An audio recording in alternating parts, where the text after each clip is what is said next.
اب میں آپ حضرات کے سامنے اکیڈمی کا تعارف اور موضوع کا تعارف کرانے کے لیے حضرت مولانا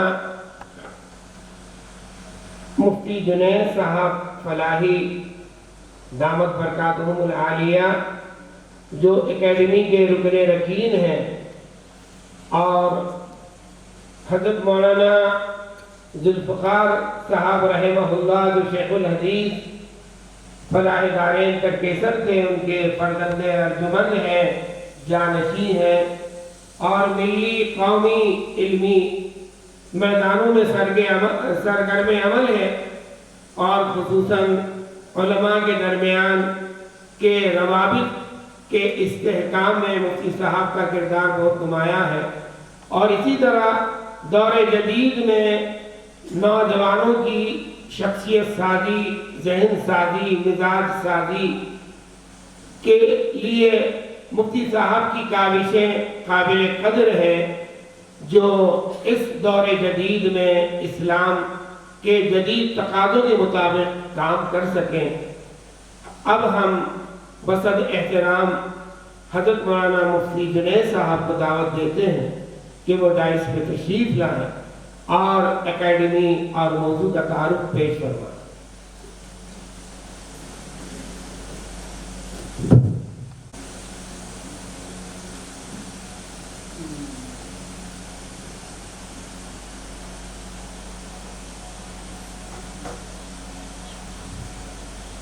الحمد لأهله والصلاة على أهلها أما بعد۔ دائس پر جلوہ افروز معزز موقر مبجل اساتین علم و فضل، قابل صد احترام علماء کرام، اساتذہ اعظام،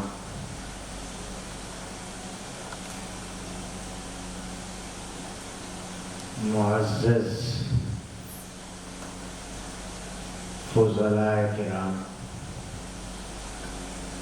اللہ بزرگ و برتر کا لاکھ لاکھ شکر و احسان ہے کہ آج ہم اس قدیم علمی شہر میں ایک علمی تربیتی بزم سجائے ہوئے ہیں۔